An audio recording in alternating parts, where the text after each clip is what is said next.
আসসালামু আলাইকুম বন্ধুরা, আপনি আজকে থেকে নিয়ে যাচ্ছি রাজশাহী জেলার দুর্গাপুর থানা আলিপুর বাজারে সেই ঐতিহ্যবাহী মেলা দেখাতে।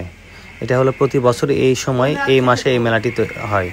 এই মেলাটি থাকে 15 দিন ব্যাপী। দেখেন আপনাদেরকে গরম গরম তেলে ভাজা মচমচে জিলাপি কীভাবে বানায় সেটা আজকে সরাসরি আপনাদের দেখানোর জন্য আমরা চেষ্টা করছি। দেখেন তেলে ভাজা মচমচে গরম গরম জিলাপি কীভাবে প্রস্তুত করে, এবং এই জিলাপিটা যখন তারা ভাজে দেখেন কি নিপুণ হাতের দক্ষ কারিগর দ্বারা এই জিলাপিটা তৈরি করে তারা। এবং এটাই নয়, শুধু তারা বিভিন্ন প্রকার মিষ্টি সামগ্রী মেলাতে নতুন নতুন সব যে মিষ্টিগুলো মুখরোচক খাবারগুলো এই মেলাতে পেয়ে যাবেন। দেখেন এখানে মিষ্টির স্টলগুলো, এখানে সমস্ত মিষ্টির স্টলগুলো এই কলেজের পাশে দিয়ে এখানে বসানো আছে দোকানপাটগুলো, এবং এখানে সব টাটকা টাটকা এবং গরম গরম মুখরোচক মিষ্টি পাবেন এবং সুস্বাদু খাবেন। তারপরে বাচ্চাদেরকে এখান থেকে নিয়ে গেলাম ফুচকা খাওয়ানোর জন্য।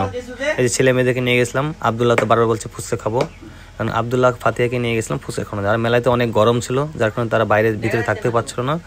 ফুচকা খাওয়ানো শেষ করে তাদেরকে নিয়ে চলে আসলাম শিশু পার্ক ভ্যালি বা শিশুদের খেলনা প্লে রাউন্ডে, এবং সেখানে এসে তারা এই যে নাগরদোলার মতো দোলনা হাতিতে খেলা শুরু করেছে, এবং দুই ভাই বোন অনেক মজা করছিল। তারা ঘুরছিল বারবার জিরাফে পিঠে বসে, এবং তারা বারবার বলছিল বাবা আমি আর একটু খেলতে চাই বা থাকতে চাই। কিন্তু আবহাওয়াটাও দেখেন অনেক গরম ছিল, রৌদ্রমাখা পরিবেশ, যার কারণে মেলার ভিতরে থাকাই যাচ্ছিল না। একদম ঘেমে বাবু দুটো লাটপেটে হয়ে গেছিলো। আর আবদুল্লাহ তো রোদ সহ্যই করতে পারে না গরম। কিছুক্ষণ এখানে 12-10 পাক ঘোরানোর পরে তাদেরকে আবার নিয়ে গেলাম নৌকা রাউন্ডে। দেখুন এটার পাশে আপনারা দেখতে পাবেন যে একটা সুন্দর বড় নৌকা রাউন্ড আছে, এবং আবদুল্লাহ বারবার বলছিল বাবা আমি এখানে উঠতে চাই, এখানে উঠতে চাই। এবং ফাতিহাও তো অনেক মজা করছে, তারা তো বলছিল বাসায় দিয়ে যেতে চায় না, তারা বলছে বাবা আমি এখানে অনেক থাকতে চাই। তো তাদেরকে এখান থেকে অনেক মজা করলো বাচ্চা দুটো। মজা টজা শেষ করার পরে তাদেরকে আনন্দ ফুর্তি দেখানো এবং তাদের খুশি করার পরে আমরা সেখান থেকে নিয়ে আসলাম তাদেরকে নৌকা প্লেটে।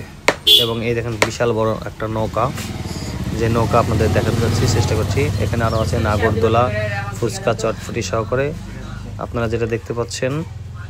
আর ওয়েদারটাও দেখেন অনেক সুন্দর, আকাশের দিক তাকালে তো মন ভরে যাচ্ছে, রোদের যেমন তীব্রতা প্রখরতা এবং আকাশ ভরা রোদ। এবং এই সেই নৌকা দেখেন, এই নৌকাটা ঠিক করছিল তখন, নৌকাটা একটু প্রবলেম ছিল। এবং বাবু তো বারবার বল বাবা আমি নৌকাতে উঠতে চাই, নৌকাতে উঠতে চাই, কিন্তু আমি তাদেরকে উঠাতে চাইছিলাম না, কারণ তারা ভয় করে অনেক। এবং এখানে নাগরদোলা ছিল পাশে, এবং জাম্পিংও ছিল, বাচ্চারা অনেক মজা করেছে।